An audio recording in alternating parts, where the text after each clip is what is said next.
Audio books insight বই কথা চ্যানেলে আজ আপনারা শুনছেন পাকিস্তানের বিখ্যাত আলেম মুফতি রফি ওসমানী রাহিমাহুল্লাহর আলোচনা থেকে লিখিত বই জান্নাতে যাওয়ার সহজ পথ বইটি আজ তৃতীয় পর্ব। দ্বিতীয় তোহফা সবর। এতক্ষণ যাবৎ আমরা শুকর নিয়ে আলোকপাত করেছি, এখন সবর নিয়ে আলোকপাত করব ইনশাআল্লাহ। সবর শব্দের অর্থ হলো ধৈর্য ধারণ করা, নিয়ন্ত্রণ রাখা, নিবৃত্ত রাখা। হযরত জুন্নুন মিসরি রহমতুল্লাহি আলাই বলেন, সবর হলো আল্লাহর বিরুদ্ধাচারণ হতে দূরে থাকা, বিপদ আপদে শান্ত থাকা ও জীবনের কুরুক্ষেত্রে দারিদ্র্যের কষাঘাত সত্ত্বেও অমুখাপেক্ষিতা প্রকাশ করা। অথবা বলা যায়, মর্জি ও চাহিদার বিরোধী কাজে নিজেকে নিমন্ত্রণ রাখার নাম সবর। প্রাত্যহিক কিছু কাজ যেমন মর্জির অনুকূলে হয়, তেমনি কিছু কাজ মর্জির প্রতিকূলে হয়। মর্জির প্রতিকূলে আল্লাহর কাছে নিজেকে সঁপে দেওয়া এবং কোনো ধরনের অনুযোগ পেশ না করাই সবর। সবর আল্লাহর কাছে অত্যন্ত গুরুত্বপূর্ণ আমল। এর মাধ্যমে বান্দার ইমানি ক্ষিপ্ততা পরীক্ষা নিরীক্ষা করা হয়। বলা যায় সবর ইমান যাচাইয়ের কষ্টিপাথর। দৈনন্দিন জীবনে আমরা বহু বিপদাপদ ও বিপর্যয়ের সম্মুখীন হই। কখনো নিজে বা আপন কেউ অসুস্থতায় ভোগে, কখনো নিকটাত্মীয়ের বিয়োগে ব্যথিত হই, কখনো ধন সম্পদ লোকসানের শিকার হই। এভাবে প্রতিনিয়ত আমরা বিপদাপদের মুখোমুখি হই। বস্তুত ইসলামে সবরের গুরুত্ব অপরিসীম। আল্লাহ তাআলা পবিত্র কোরআনে 90-এর অধিক জায়গায় সবরের প্রতি গুরুত্ব আরোপ করেছেন, সবরের তাগিদ দিয়েছেন। আল্লাহ তাআলা বলেন, হে মুমিনগণ, সবর অবলম্বন করো, মোকাবেলার সময় অবিচলতা প্রদর্শন করো এবং সীমান্ত রক্ষায় স্থির থাকো, আর আল্লাহকে ভয় করো, চলো যাতে তোমরা সফলকাম হতে পারো। সূরা আলে ইমরান আয়াত 200। আল্লাহ তাআলা আরো বলেছেন, সুতরাং হে রাসূল, আপনি সবর অবলম্বন করুন যেমন সবর অবলম্বন করেছিল দৃঢ় প্রতিজ্ঞ রাসূলগণ। সূরা আহকাফ আয়াত 35। উলামায়ে কেরাম বলেন, সবর 3 প্রকার। 1. ইবাদতের উপর ধৈর্য ধারণ করা। 2. গুনাহ থেকে বেঁচে থাকার ব্যাপারে ধৈর্য ধারণ করা। 3. বিপদ আপদে ধৈর্য ধারণ করা। উল্লিখিত আয়াতের সবর 3 প্রকারের আলোচনাকে অন্তর্ভুক্ত করে। বিপদ আপদে আমরা খেই হারিয়ে ফেলি, অস্থিরতা, উদ্বেগ, উৎকণ্ঠায় ভুগি। তখন আমরা কিভাবে প্রশান্ত হব তা আল্লাহ নিজ অনুগ্রহে আমাদেরকে শিখিয়ে দিয়েছেন। আল্লাহ পবিত্র কোরআনে বলেন, যারা তাদের কোনো মুসিবত দেখা দিলে বলে ওঠে, আমরা সকলে আল্লাহর এবং আমাদেরকে তার কাছেই ফিরে যেতে হবে। আল বাকরা আয়াত 156। ইন্না লিল্লাহি হৃদয়ের প্রশান্তির অনন্য প্রতিষেধক। এই কালিমা মর্মসহ অনুধাবন করে উচ্চারণ করলে ধৈর্য ধারণ করা সহজ হয়ে যায়। এই আমল করতে আমরা অভ্যস্ত হই। এটা করতে কোনো অর্থকড়ি খরচ হয় না, অতিরিক্ত সময়ক্ষেপণ হয় না। কিন্তু বর্তমানে আমরা ইন্না লিল্লাহ পড়ি কেবলমাত্র কারেন্ট চলে গেলে, আর কারেন্ট এলে পড়ি আলহামদুলিল্লাহ। অথচ এই শব্দটি ব্যাপক। যে কোনো দুঃখ পেরেশানিতে পতিত হলে মুমিনের করণীয় হলো ইন্না লিল্লাহ উচ্চারণ করা। এমনকি বর্ণনায় এসেছে, অতীতের কোনো অপছন্দনীয় ঘটনা কিংবা খুব দুঃখ বেদনার সংবাদের কথা স্মরণ হলে এই দোয়া পড়লে বরাবরই প্রতিদানের অধিকারী হবে। আবার অনেকেই ইন্না লিল্লাহ পড়ে কেবল কারো মৃত্যুর সংবাদ শুনলে, অথচ এটাকে ইন্তেকালের সাথে বিশেষায়িত করা জায়েজ হবে না। হাদিসে এসেছে, একবার আল্লাহর রাসূলের চেরাগ নির্বাপিত হয়ে যায়, তখন রাসূল ইন্না লিল্লাহ বলে ওঠেন। আয়েশা রাদিয়াল্লাহু তাআলা আনহা জিজ্ঞেস করলেন, এটাও কি মুসিবত?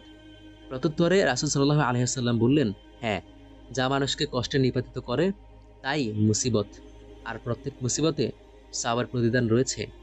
অন্য হাদিসে এসেছে, হযরত আবু হুরায়রা রাদিয়াল্লাহু তাআলা আনহু থেকে বর্ণিত, নবী সাল্লাল্লাহু আলাইহি ওয়াসাল্লাম বলেছেন, মুসলিম ব্যক্তির উপর যে সকল যাতনা, রোগ ব্যাধি, উদ্বেগ, উৎকণ্ঠা, দুশ্চিন্তা, কষ্ট ও পেরেশানি আপতিত হয়, এমনকি যে কাঁটা তার দেহে বিদ্ধ হয়, এসবের দ্বারা আল্লাহ তার গুনাহসমূহ ক্ষমা করে দেন।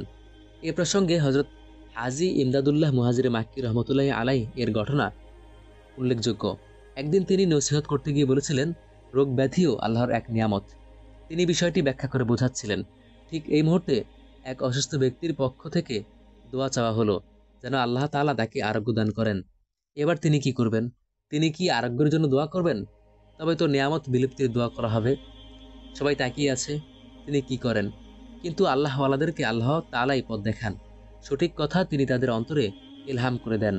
সুতরাং তিনি দোয়া করলেন, হে আল্লাহ, অসুখ বিসুখ নিয়ামত বটে, কিন্তু আমরা বড় দুর্বল। দুঃখ কষ্টের নিয়ামত সহ্য করা আমাদের পক্ষে কঠিন, সুতরাং আপনি অসুস্থতার নিয়ামতকে সুস্থতার নিয়ামত দ্বারা বদলে দিন। সুবহানাল্লাহ, কি চমৎকার হিকমতের কথা। উক্ত হাদিসের শিক্ষা: ক, দুনিয়ায় যে কোনো রকমের কষ্ট, ক্লেশ ও বিপদ আপদ দেখা দিলে তাতে অধৈর্য না হয়ে ধৈর্য ধারণ করা উচিত, যেহেতু তাতে গুনাহ মাফ হয়। খ, দুঃখ কষ্টকে অকল্যাণজনক মনে করা উচিত নয়, বরং তাও এক প্রকার রহমত। গ, দুঃখ কষ্ট ও বিপদ আপদ চেয়ে নেওয়া উচিত, বরং আল্লাহ তাআলার কাছে সুস্থতা দুঃখ কষ্ট ও বিপদ আপদ চেয়ে নেওয়া উচিত নয়, বরং আল্লাহ তাআলার কাছে সুস্থতা ও নিরাপত্তা কামনা করা উচিত। মুদ্রা কথা, সুখ দুঃখ সবকিছু আল্লাহ প্রদত্ত নিয়ামত। প্রকৃত মুমিন সেই যে সুখে দুঃখে আল্লাহকে স্মরণ করে। এজন্য হাদিসে এসেছে, হযরত সুহাইব রাদিয়াল্লাহু তাআলা আনহু থেকে বর্ণিত, রাসূলুল্লাহ সাল্লাল্লাহু আলাইহি ওয়াসাল্লাম বলেন, ইমানদারের ব্যাপারটাই অদ্ভুত।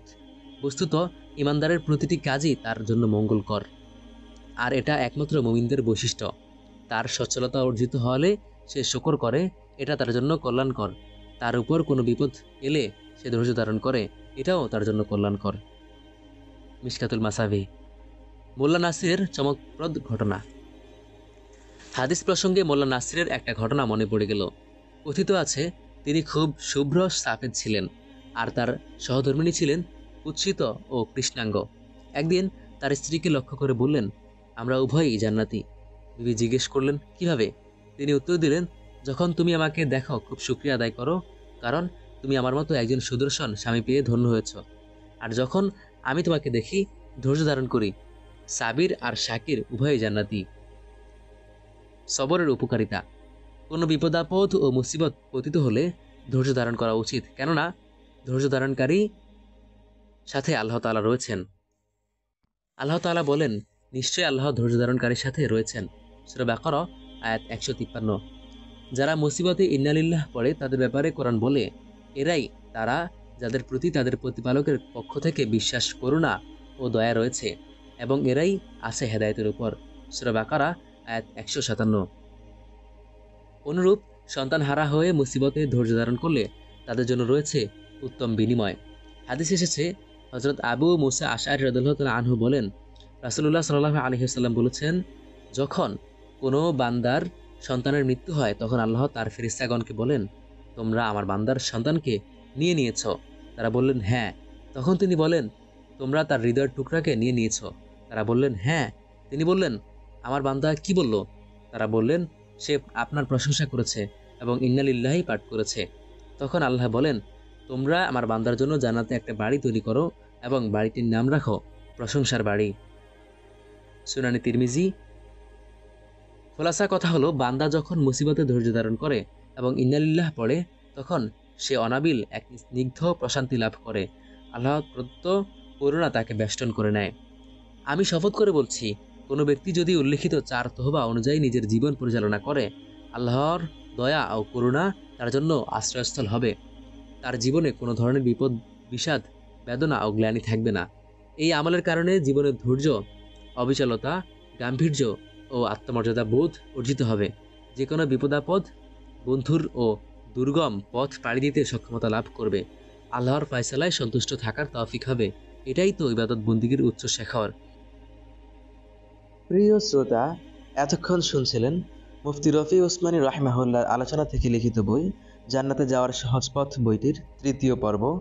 পূর্ব এবং পরবর্তী পর্বগুলোর জন্য আমাদের কমেন্ট অথবা ডেসক্রিপশন বক্সে দেওয়া প্লেলিস্ট থেকে ঘুরে আসুন।